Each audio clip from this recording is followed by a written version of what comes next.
Hello दोस्तों, केना छी अहाँ सब? अहाँ सबके स्वागत करै छी एक और नया ब्लॉग में। तो चलू आइ के ब्लॉग में अहाँ सबके देखाबऽ जा रहल छी अपन गाँव के बरखी के भोज। बरखी के भोज में की सब खुआबै छै हमर सबके गाँव में। तो देखियो सब गोटा बैस रहले है पंक्ति लगा कऽ। ओहिके बाद पत्ता वत्ता सब भात सब तीन चार रंग के सब्जियों सब परसा गेल छै।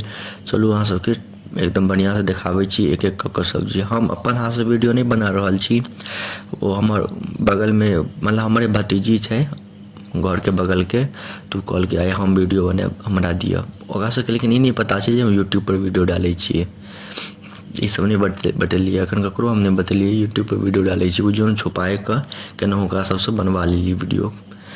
कोई भी भोज की वीडियो बनेबही तो बनो, कहलकै ठीक छै दिया बनाबै छी। तो देखियो सबसे पहले भात ये इमहर भुजिया, आलू के भुजिया, पंचोबिया भुजिया फेमस। ओहिके बाद ई भऽ गेल अहाँके भुजिया के बाद भऽ गेल कदीमा के चटनी। ओहिके बाद भऽ गेल भाटा अदौरी। ई भुजिया भात भुजिया कदीमा भाटा अदौरी के चटनी, धातरी के चटनी, भाटा अदौरी के सब्जी, धातरी के चटनी और डालना के सब्जी। देखियो अब दालि पड़ऽ वाला छै, दालि पड़ गेलै। दालि के बाद घी पड़तै, देखियो घी दे देलकै।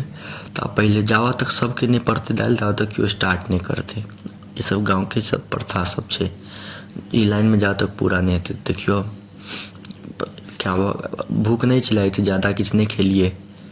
आब एलै बड़ी तो बड़ी लेबै, सब खाना के साइड कऽ देलिए। घरे पर नाश्ता सब कनी ज़्यादा कऽ लेने रहिए तो भूख नहीं रहे तो ज़्यादा नहीं किछु खेलिए। बड़ी लेलिए, बहुत नीक बड़ी लागि रहलै है। ई दही दऽ कऽ लगे बड़ी बनेलकै है, देखियो बड़ियो खा लेलिए। आब एलै सकरौरी, देखियो सकरौरी कते मस्त, हमर गाँव के एकदम बेस्ट सकरौरी। अहाँ सब बताएब अहाँ सब सकरौरी जानै छी कि नहीं, अहाँ सबके गाँव में सकरौरी होइए कि नहीं से जरूर बताएब।